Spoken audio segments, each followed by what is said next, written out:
Bet against Trump. It's been the worst bet that there is since 2015 and the escalator ride. A bad bet, brother. Do not bet against Trump. Nobody thought he could do what he did in Iran, and all of the Democrats were voting against America and against him. We're going to get into all of it. Trump is unlike anyone we've ever seen in politics. Don't bet against him. Why? Because he's willing to do things that none of the other elected class people have ever been willing to do. We're going to get right to it here in a second. This is The Ordinary American. I'm your host, Paul Sarkis. If you've watched the show, we are anti-leftist, which means we are anti-Democrat, or as Trump says, anti-Democrat, which means we're pro-Trump. We are not at all shy about saying we are pro-Trump. I am a triple Trumper. Voted for him 3 times. And to drive the left crazy, I'd vote for him 3 more times if I could, but I can't. All right, we're going to get into it. We're going to do a little bit on reparations today, news on that. We're going to do a little bit about the jobs test. We're going to do that, common sense coming back. And then we're going to sprinkle in some of this Trump stuff to try to show Trump. I'll give the elected class, the establishment, the globalists, the neocons credit for one thing. They recognized early that Trump was an existential threat to them, and they were right. We're going to go over we're going to do a little film study on some of the parts of the escalator speech and show not only his consistency, but exactly in hindsight, what he was saying that we needed and how it's played out. All right, here's the first thing. He put out a Truth Social. I'm going to read it. We're going to get into it. It's actually pretty, politically, not complicated, but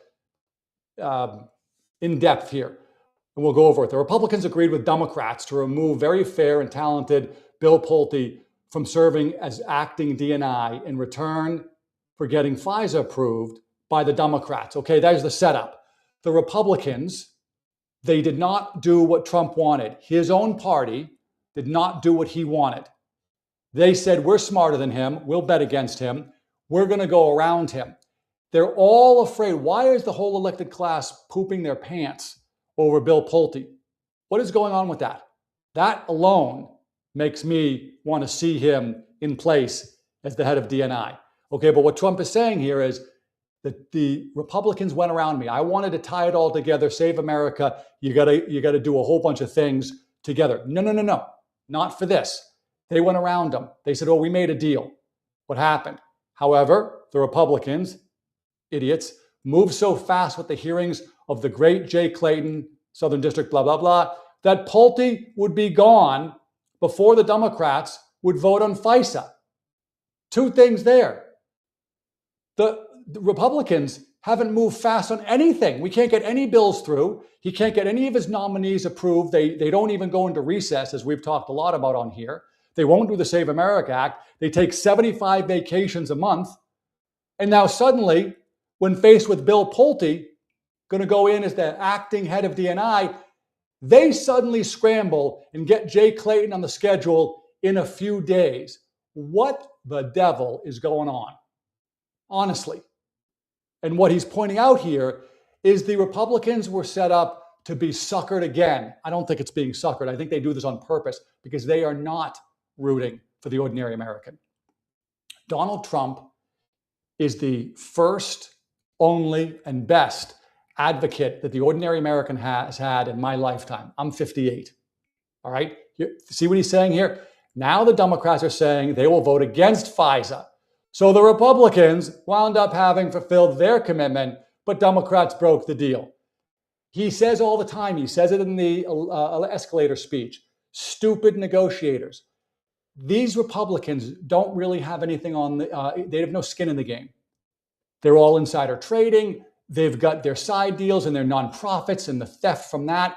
They don't care about the ordinary American. So they go ahead and get a press release where say, oh, we came to an agreement with the Democrats. And then they think it's great that they would essentially be able to go on camera and say, well, they screwed us. Bro, we elect you not to get screwed.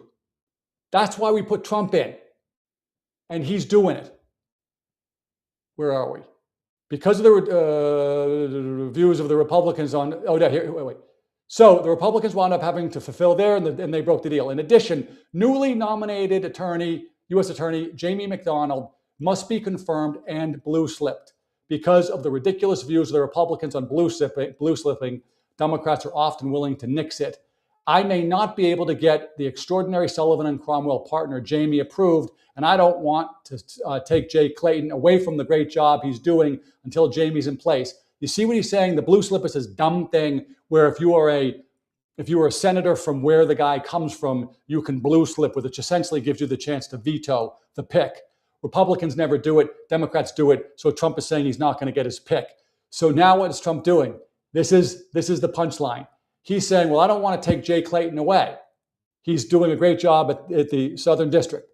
Therefore, to add a slight bit of intrigue, but for the good of the nation and the people of our country, I will not approve FISA without the Save America Act. Wait, did I skip something? Nope, we're going.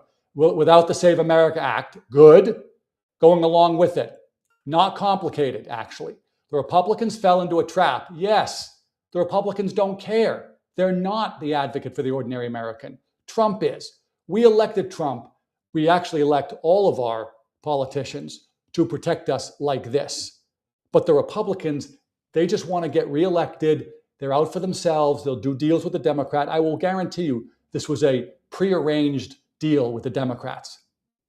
Regarding the approval of our great patriot, Jay Clayton, punchline coming, Jay Clayton, we are canceling the Senate hearing in relation to the DNI today and will not be going forward until Jamie McDonald is approved to be U.S. Attorney. In the meantime, Bill Pulte will remain as the acting director of national intelligence. Thank you for the attention to this order. Okay, that took longer than I thought, but you see what's happening? I believe Trump knew this all along. I believe he knew the Republicans would do this. He knew the Democrats would go back on it. He knew that they'd say, oh, well, we couldn't get the deal done. And he's saying he's fighting for the ordinary American. I'm not signing anything. My ear is itchy. I'm not signing anything until we get the Save America Act. And I don't care that you went ahead and scheduled the hearing so fast. I'm pulling it off the table, and we're going to let Bill Pulte have some time at DNI and see what you're all so afraid of. There's just no chance that this was, an audible called along the way. These guys knew this, and they were doing this all along. My belief. We'll wait and see. We'll hear stories. Trump is smarter than they are. He's certainly smarter than the rhinos. And I think he's smarter than the Democrats and obviously the mullahs and everybody else and the globalists. Okay, this is a difference. This is why the Democrats and the globalists and neocons were afraid of him, because he will do this. All other presidents would have sat back and said, well, what am I going to do? I don't have the votes. Oops. Not Trump. He knows what's right and what's good for America, and he's fighting for it. All right, today I'm experimenting with cadence here on the show. I'm going to come off of this. We're going to come back to it, but I want to do one or two other things, sort of break it up a little bit. Okay, we play on here quite a bit lately, the great Peter St. Onge, Professor St. Onge. He is, where is it? Is that it? There it is. He's awesome, okay? Let me see if I can get it up. Okay. He's talking here, he's the only one that I found today that was talking about this, about the jobs tests. Job tests were outlawed. In other words, you go in for a job, you can't be given a test. This is under the disparate impact and DEI nonsense. Just a quick refresher. I know some of you know this disparate impact. Essentially what that says is that if there's any at all difference, say between number of Black Americans and white Americans that get hired for a job, we are going to automatically assume it's racism. That's what disparate impact really is. We're just going to assume it's racism. So we can't give a test. Now, listen to St. Onge here. We're going to do a little film study. Job tests are illegal again, unleashing a world where you don't have to pay a university $150,000 to prove you can read. Last week, the Department of Justice ended so-called disparate impact rules that pressured companies to hire on race, but also effectively outlawed job competency tests. This matters because what forces young Americans to get useless college degrees is our DEI overlords twisting a 1971 Supreme Court decision, Griggs, to effectively ban job tests as racist.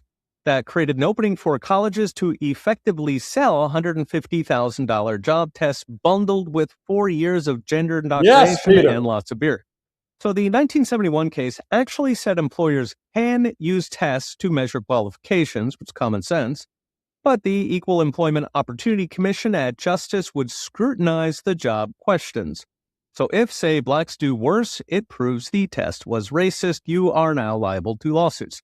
This set up a legal minefield since blacks do worse on pretty much every aptitude test because their children are locked in socialist day prisons run for Blue City teachers' unions. That is critical. We're going to stop there. We talk about this all the time.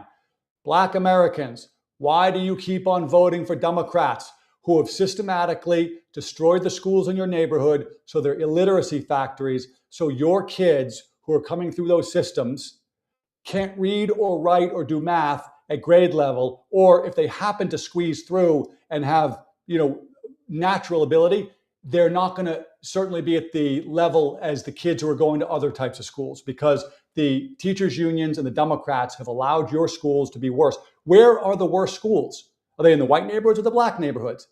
That's not because of systemic racism from the end user, that meaning society. That's from the Democrats who have rigged the system and then who don't care about the black child getting educated. So yes, there's systemic racism. It's just on the Democrat side. And because of that, the black students that come out can't do as well on jobs tests, which means they get less of the jobs. So instead of the Democrats saying, see, that means it's racism. No, it's not racism. It's that you allowed your schools to be run by the Democrats. Stop it. Stop it. Fix the schools. Get rid of the teachers' unions. We've been over this. It's not a teachers' union day, although any day could be. But the jobs test is the end of the story, not the beginning of the story. The Democrats make it the beginning of the story. They say, see, the guy giving that test or constructing that test is a racist. They always, as Thomas Sowell says, begin the story in the middle or the end, never at the beginning. What happened to that person? What was their education like? Same thing with college admissions. Why couldn't the black students get into Harvard at the same rate as the white students? Not because the school was racist. No, because the system before that was racist.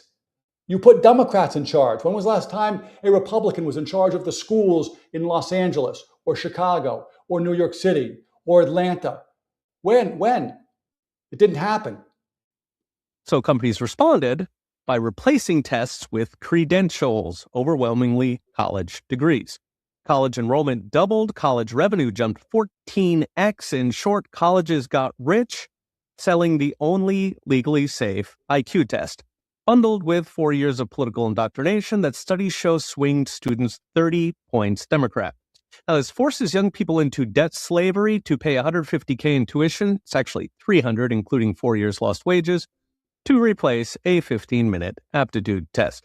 Worse, access to college is even more racist than aptitude tests, with almost 3 times as many whites finishing college, so 72% versus 28% for blacks.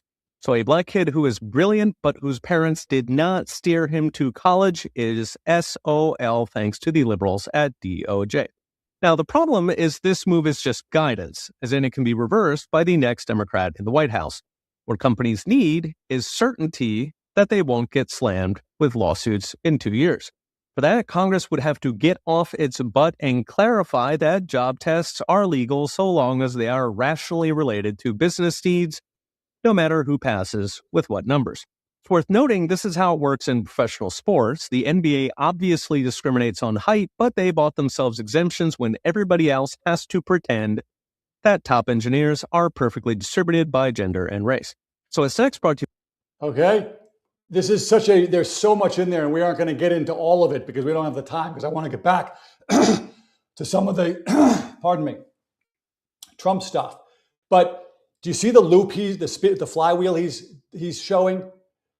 The leftists, the Democrats, they create this system where they make a college degree the sort of secret handshake that says to an employer, you can hire this guy.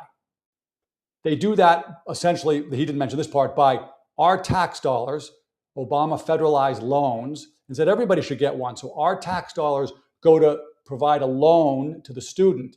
The student gets saddled with the debt. He mentioned that part. He didn't have time in the video to say that he gets saddled with that debt. The money, our tax dollars, go directly to the university. They have no downside. They just get essentially our tax dollars for free. That credential, they say, is super important. And then what do? The leftist companies say, well, we'll only hire people with that degree. So as he points out, if some kid, black, white, Asian, doesn't matter, Indian, whatever, if he doesn't go to college, that job, because they can't give the job test, says, well, wink and a nod, we'll use the degree as the stand-in for the job test.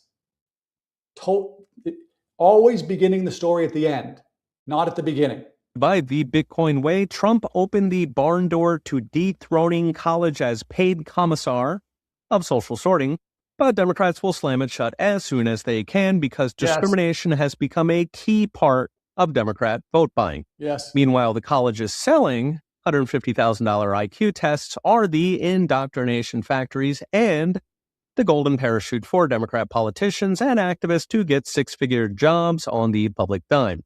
If Dems will not play ball, then like pretty much every problem in the country, Congress won't fix it because of the filibuster, leaving it to the Supremes to finally clarify. He packs so much in there, and he's right about all of it. We can't go into all of it. But yes, Congress isn't going to do anything. Go back to what we were saying about Bill Pulte. They don't want to do anything about it. It's not in their best interest from their point of view. They want to get reelected, keep on insider trading, keep on making millions, stealing our money through nonprofits, getting themselves and their related relations and their employees and other people jobs. They then want to go and either become lobbyists or sit on boards of companies or go and work at universities, as he pointed out, become professors. Okay? It's a scam, and the ordinary American is the mark. Donald Trump is the antidote to that. Now, we're going to come back and do reparations.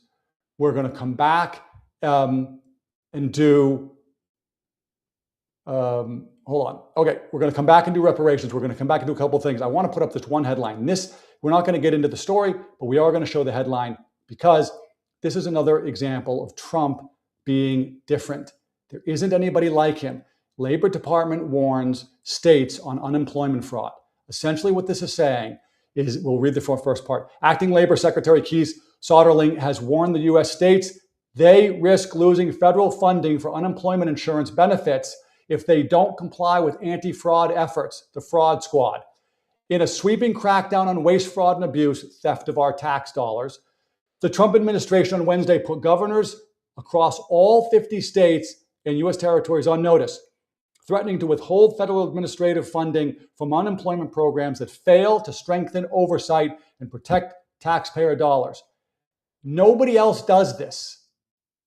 He is different. He is a threat to them. They are right. He is a threat to the existence of the elected class, the elites, and the expert class ruling the rest of us. That is true. They were right. Okay? This is how he's different. He puts out this warning, giving them plenty of time. Now they're going to chatter about it. Okay, what's that going to do? It's going to drive the social media. It's going to drive the non-mainstream media outlets to talk about it and review it. It's going to drive the focus on the effort to clean up the fraud like we're seeing in California. We'll get back and talk a little about Mussolini here in a second just to give an update. Okay, we talked about it yesterday. He's putting that all out there. He's going to drive the news cycle. And by the way, this makes obvious sense to everyone with a brain in their head. Why should our tax dollars be going to fund insurance and unemployment in these states who won't crack down on fraud and theft? They don't want to. So we end up having to pay for it? No.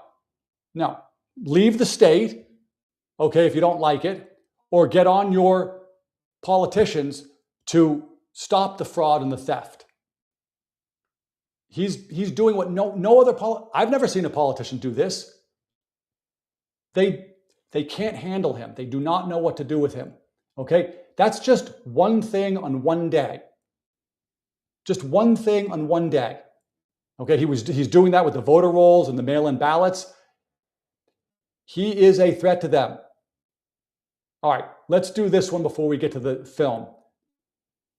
This is another thing that nobody else is willing to do. One of the tools that the Democrats have used, extremely successfully over the years, is you're a racist. And then everybody kowtows and they do whatever the Democrats want. Today, the federal government asks judge to stop black reparations program funded by Illinois marijuana taxes. The program is irrelevant. It's a reparations deal. Reparations being that tax dollars have to go to pay black Americans supposedly, essentially for the sin of slavery. We've talked a lot about this. It's ridiculous. First of all, how do you know that those dollars that they're getting from the marijuana, by the way, they choose marijuana because they're trying to choose something that will be less offensive so they can get more people to go along with it. Did I put it up? Yeah, I put up. Okay. How do they know if the dollars that they're getting came from a black family or a white family? Or how do they know that some of the black families that will get that money aren't descendants from the 4,000 freed blacks who owned 12,000 slaves back during slavery? How do they know that? Or how do they know if somebody was a descendant of a freed black and a slave black, or a black slave and a white non-slave owner? How do you figure all that out? You can't, obviously. This is nothing but the Democrats trying to steal taxpayer money and bribe voters. Black Americans, stop falling for it. Stop falling for it. Your schools suck because of things like this. You do not have to fall for this stuff. Trump is different. Harmeet Dillon is involved, I think, in that part of it, and she is going after it. Okay? All right. I want to go back now, and I want to do, let me see. Is it here? Wait. Oh, I want to play this first. This has been a clip that's been going around, but I want to make sure that we have it in our quasi LLM of our little show here in our world. This is, I think, 1980. Let's listen to this. It's part of the Dave Rubin show, so he comes on here in a second. I'm going to play some of that. We should have gone in there with troops, etc., and brought our boys out. I absolutely feel that, yes. Donald Trump has been so ideologically consistent that it is actually almost hard to wrap your brain around. So watch this video. This is from October of 1980. Sorry. 40 plus years ago. Listen to Donald Trump being asked about military intervention as it pertains to Iran. When you get the respect of the other countries, then the other countries tend to do a little bit as you do, and you can create the right attitudes. The Iranian situation is a case in point. That they hold our hostages is just absolutely and totally ridiculous. That this country sits back and allows a country such as Iran to hold our hostages, to my way of thinking, is a horror. And I don't think they'd do it with other countries. I honestly don't think they'd do it with other countries. Obviously, you're advocating that we should have gone in there with troops, etc., and brought our boys out. I absolutely feel that, yes. I don't think there's any question, and there's no question in my mind. Look at him. Different. Politicians don't say things like, no question in my mind. Absolutely, we should go in.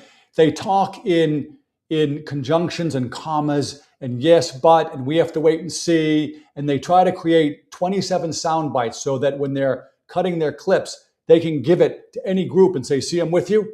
He's not doing that.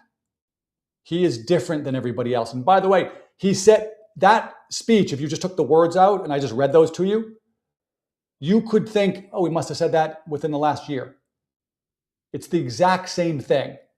All right, now, I want to go back now and I want to do a little film study.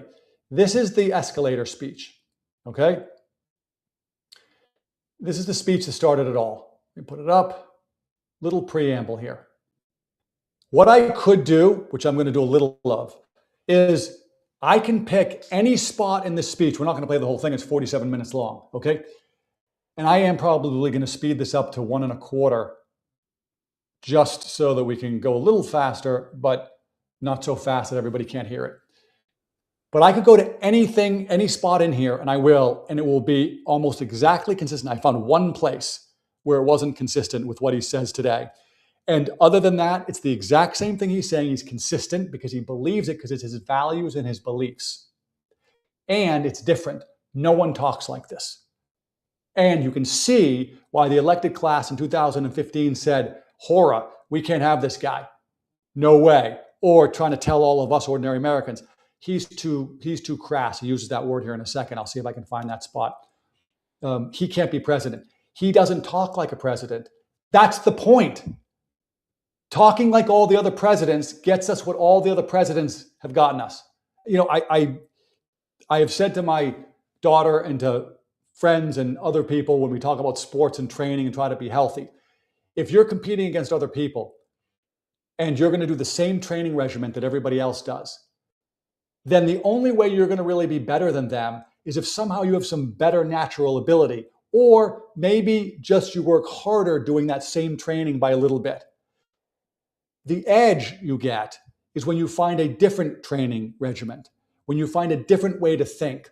Tom Brady comes to my mind. He found a different way to deal with his body. I believe LeBron James uses different techniques, which is why he's been able to play basketball at such a high level for so long. You have to find a different edge. When you talk to different people and listen to guys like Warren Buffett, his edge was he believed in stuff. He thought he saw some investments. He tried to buy them at the right price, and he was willing to hold them for a long period of time, betting on the American economy and the leadership. You talk to certain hedge fund managers or listen to them, they have their own edge. Some of them, the edge was insider information. That's the edge that the elected class has. Why do you think Ro Khanna makes so much money? Because he's smart? No, because he insider trades with immunity. All right? You need an edge. This guy talking the way he does is an edge. We get him. So here's the very beginning of the speech. Is in serious trouble. We don't have victories anymore. We used to have victories, but we don't have them. When was the last time anybody saw us beating, let's say, China in a trade deal? They kill us. I beat China all the time. All the time. Nobody talks like that, partly because none of the elected class have ever dealt with China. When did we beat Japan at anything? They send their cars over by the millions. And what do? When was the last time you saw a Chevrolet in Tokyo? It doesn't exist, folks. They beat us all the time. Most of the elected class, certainly in 2015, had no idea that that was true. He knows it because he's in the world and he's making deals and he's selling things and he's buying things. When do we beat Mexico at the border? They're laughing at us, at our stupidity. And now they're beating us economically. They are not our friend, believe me. But they're killing. Nobody says that. Us economically. The U.S. has become a dumping ground for everybody else's problems. This is when he talks about the immigrants being dumped into our place. It's got a lot of press. So I'm just going to randomly, I don't know what this is going to be. Let's see what he says. When it was broadcast on television, because boy, does that send signals to Putin and all of the other people that look at us and they say, that is a group of people and that is a nation. Calling from Arlington, Virginia, Democrats line. Hi, Rick. Hello, this is Zachary speaking. This is on the CNN thing here. Let me see if I can get by that. My fellow Republicans, and they're wonderful people. I like them. They all want me to support them. They don't know how to bring it about. They come up to my office. I'm meeting with 3 of them in the next week, and they don't know. Are you running? Are you not running? Could we have your support? What do we do? How do we do it? I like them. And I hear their speeches, and they don't talk jobs, and they don't talk China. When was the last time you heard China's killing us? They're devaluing their currency to a level that you wouldn't believe. It makes it impossible for our companies to compete. See, not free trade. Nobody else, first of all, none of the elected officials really knew that or understood that. I promise you that. But they don't talk about it. They don't talk about it because if you talk about that, you're going to have to get tough and you're going to have to do tariffs, which he did. Impossible. They're killing us. But you don't hear that from anybody else. You don't hear it from anybody else. And I watch the speeches. Thank you. I watch the speeches of these people, and they say, the sun will rise, the moon will set, all sorts of wonderful things will happen. And people are saying, what's going on? I just want a job. Just get me a job. I don't need the rhetoric. I want a job. Being an advocate for ordinary Americans, the yap, yap, yap, and the things I was talking about before where they say and but, and maybe, and conjunction, and comma, and I don't really know, and we'll see, and we have to say. He's saying you've got to be able to tell people how you feel. And in this speech, he does every single thing. Iran, China, Mexico, the border. By the way, the border wall is almost finished. And that's what's happening. And it's going to get worse because remember, Obamacare really kicks in 2016. Obama is going to be out playing golf. He might even be on one of my courses. I would invite him. I actually would say. I have the best courses in the world, so I'd say, you know what, if he wants to see, I have one right next to the White House, right on the Potomac. If he'd like to play, that's fine. In fact, I'd love him to leave early. By the way, he says let me and play. That would be a very good thing. He could leave early. See what he did with the Republicans too? Nobody does that. I like them, but they suck. I like him. They're looking for my endorsement. They don't know what's happening, but I like them. He is able to skillfully go back and forth with boundaries and being tough, but also saying, and I like you. He can threaten Kim Jong-un and then hug it out with him. He can bomb the Ayatollah, so now the legless gay Ayatollah has to make a deal and say, but I like him and I want to figure it out. I've never seen anybody do that. It's all like Hatfield and McCoy's, if you know what I mean by that, like mortal enemies, or like the globalists. We talk about this a lot with Promethean Action. It's the rigid view that Russia's the bad guy always. Sometimes not. Trump has the skillfulness to be able to see what's really happening and not care about getting into those storylines because he's looking out for the ordinary American. He wants the best deal possible. The elected class do not. They want the deal for them.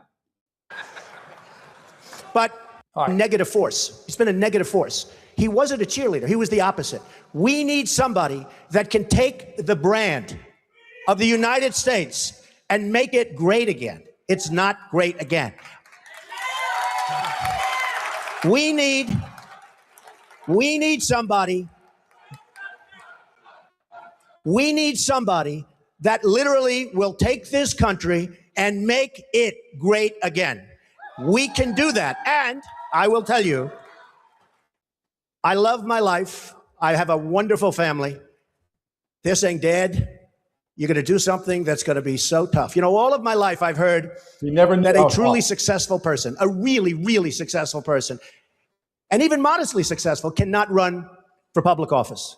Just can't happen. He's right. And yet that's the kind of mindset that you need to make this country great again. So, ladies and gentlemen. And now he announces himself, but see what he said? He recognized most people who are successful won't do it because it will be too difficult.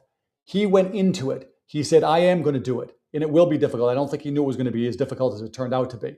We're just randomly going through it, trying to show you can go to any place in the speech. It's like he's giving it today. Use them. We don't even know that we have the cards because our leaders don't understand the game. See? We could turn off that spigot by charging them tax until they behave properly. Now they're going militarily. They're building a military island in the middle of the South China Sea, a military island. Now, our country could never do that because we'd have to get environmental clearance. And the environmentalists wouldn't let our country. We would never build an ocean. They built it in about 1 year, this massive military port. They're building up their military to a point that is very scary. You have a problem with ISIS. You have a bigger problem with China. And in my opinion, the new China, believe it or not, in terms of trade, is Mexico. So this man tells me about the manufacturing. I say, that's a terrible story. I hate to hear it. By the way, he did exactly that. What's China been doing lately? He has a great relationship with Xi. He's over there. He doesn't make a claim that they're our, lifelong ally. He used trade to get America a better deal. We've got more jobs than ever before. Wages are going up. Tariff money is coming in. taxes are going down. But I have another one, Ford. So Mexico takes a company, car company, that was going to build in Tennessee, rips it out. Everybody thought the deal was dead. Reported in the Wall Street Journal recently. Everybody thought it was a done deal. It's going in, and that's going to be it, going into Tennessee. Great state, great people. All of a sudden, at the last moment, this big car manufacturer, foreign, announces they're not going to Tennessee. They're going to spend their $1 billion in Mexico instead. Not good. Now Ford announces a few weeks ago that Ford is going to build a $2.5 billion car and truck and parts manufacturing plant in Mexico. In Mexico. $2.5 billion. It's going to be one of the largest in the world. Ford, good company. So I announced. By the way, see how he does that? They're going down to Mexico. Good company. I like them. That I'm running for president. One of the early things I would do, probably before I even got in, and I wouldn't even use, I know the smartest negotiators in the world. I know the good ones. I know the bad ones. I know the overrated ones. You got a lot of them that are overrated. They're not good. They think they are. They get good stories because the newspapers get buffaloed. But they're not good. But I know the best negotiators in the world, and I'd put them one for each country. Believe me, folks, we will do very, very well. Very, very well. But I wouldn't even waste my time with this one. I would call up the head of Ford, who I know, if I was president. I'd say, congratulations. I understand that you're building a nice $2.5 billion car factory in Mexico, and that you're going to take your cars and sell them to the United States, zero tax, just flow them across the border. And you say to yourself, how does that help us, right? How does that help us? Where is that good? It's not. So I'd say, congratulations, that's the good news. Let me give you the bad news. Every car and every truck and every part manufactured in this plant that comes across the border, we're going to charge you a 35% tax, okay? And that tax is going to be paid simultaneously with the transaction. And what did he do? And what has happened? They're all building their plants in America. We've been through it all before and talked about how many, it's trillions. I think it's 13 trillion or 18 trillion coming into the country. Manufacturing jobs are exploding. We're going to do one more and then I'm going to move on to something else. But the point that I'm trying to make is don't bet against Trump. He's been saying these things from the beginning. He is smarter than these people. He did Iran so far. We're going to see how it goes. By the way, today when he was talking, he said, if it's not going to work out, we're going to bomb them again. He's not sort of wedding himself to big success. He's saying, yes, it's a success and we'll do well if they want to go along. But if they don't, we're going to bomb them again. He's leaving that avenue open for him. He is smarter than they are. Wait to see what happens with the Save America Act. Don't bet against him. Don't bet against him. They've never seen anything like it. Let me see. There was something I really wanted to play here. Nobody would be tougher on ISIS than Donald Trump. Nobody. I will find within our military, I will find the General Patton, or I will find General MacArthur. I will find the right guy. I will find the guy that's going to take that military and make it really work. Nobody will be pushing us around. I will stop Iran from getting nuclear weapons. He did. And we won't be using a man like Secretary Kerry that has absolutely no concept of negotiation, who's making a horrible and laughable deal, who's just being tapped along as they make weapons right now, and then goes into a bicycle race at 72 years old and falls and breaks his leg. I won't be doing that. And I promise I will never be in a bicycle race. That I can tell you. He's funny. I will immediately terminate President Obama's illegal executive order on immigration. Immediately. Which he did. Fully support and back up the Second Amendment. Which he did. Now, it's very interesting. Today I heard it. Through stupidity, in a very, very hardcore prison, interestingly named Clinton, two vicious murderers, All right, I'm going to stop it. By the way, I'll put the link to this up in the X account. It's worth going into. Nobody is like Trump. What I'm trying to show is that he's been doing what he says. The great Mays Moore, I put up his stuff all the time because what he shows with his videos is the Democrats, they're 180 degrees opposite all the time. Illegal immigration is terrible. Everybody deserves to come to America. All the time. Everything changes with them. That's 2015. You saw the one from 1980. He has been consistent. Why? Because he has a thought out, thoughtful process. The one place that I saw that he had, and he didn't get into it, so I think he would explain it differently, but where he said it was artificially low interest rates.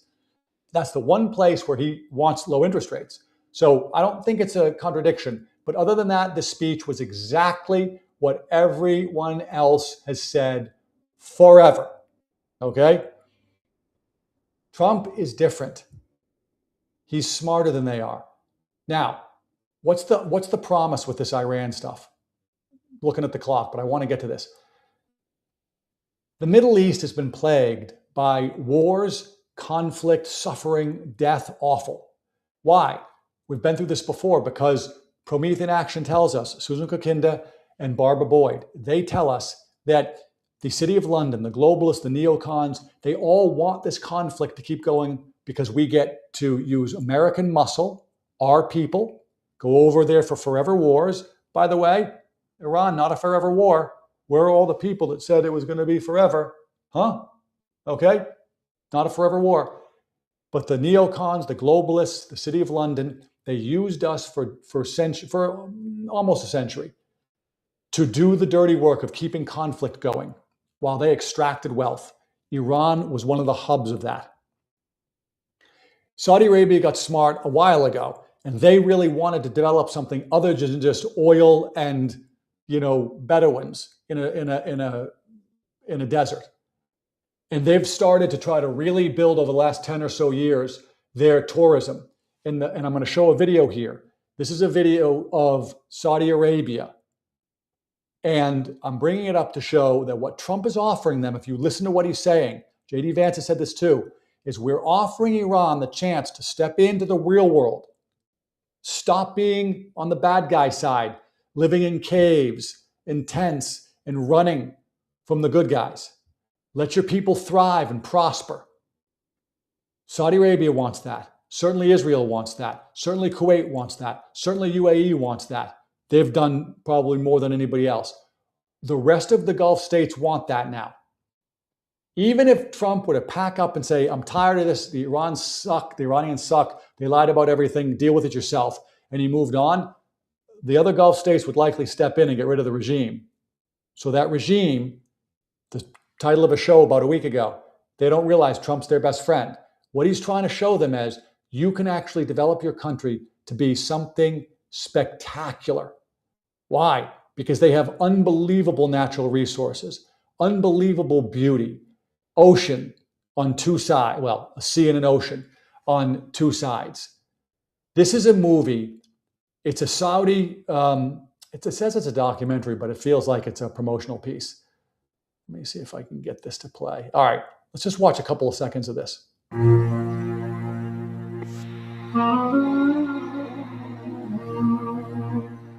Imagine a country 3 times the size of Texas.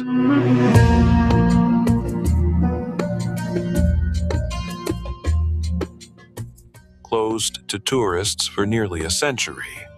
A land where ancient civilizations carved monuments into desert cliffs 2,000 years ago.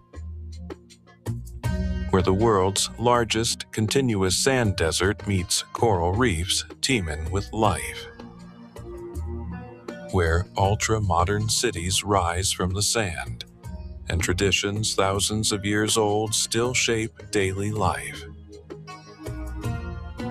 For decades, this kingdom remained one of the world's most mysterious destinations. But in 2019, everything changed. The doors opened, and what lies beyond those doors will surprise you. Okay. 2019, that was 2 seconds ago.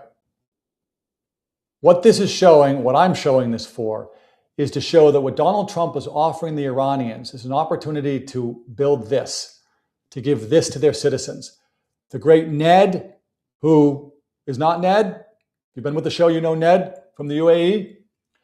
He says that Iran, if it does the right thing and it develops itself and it becomes a normal, healthy member of the Gulf society, society of states, will have by far the biggest economy and dominant economy of all. Natural resources, beauty, people, everything. That's what he's offering them. I don't know if they're going to be smart enough to take it, but he is different. He is the only one who has really wanted that. Everybody else, Obama certainly, Clinton certainly, Bush, wishy-washy. I think he was go along, get along. But they, and certainly Biden, they didn't want that. They wanted the suffering and the death. Keeping those people fighting served them. If you've ever seen the TV show Succession, he kept his kids fighting with each other. He thought that served him. It didn't, but he thought that it did. Same thing. The globalists, they extract wealth. Why? Keeping everybody fighting. Trump is offering something different. No one's ever done this. Don't bet against Trump. Save America Act. I was very down on it. I'm not so sure now. I'm not so sure we aren't going to see Thune pop on camera here at some point and say, hey, guess what? We had a big breakthrough and we now have the votes. Because the elected class wants FISA. FISA is their opportunity to surveil the rest of us. All right, maybe we'll talk about that another day. Don't bet against Trump. This is The Ordinary American. Please like, subscribe, and follow. It helps with the algorithm. We are trying to steer as many people away from voting for Democrats. As we say, voting for Democrats is like breaking into jail. And if you're doing it, you're also breaking other people into jail. So if you're wealthy and you can afford to pay your way out by moving, you're making other people suffer who can't move out. Like, subscribe, follow. We're going to be back here tomorrow at 2. Who knows? With Trump, anything's possible. He had a press conference today. We maybe talk a little bit about that and take some clips from it. He's going to go, by the way, from here to where? I think Italy maybe, and then home, and he'll be, here tomorrow in the U.S. All right, as the great Father Mike Schmitz tells me every morning, I'm praying for you. Please pray for me.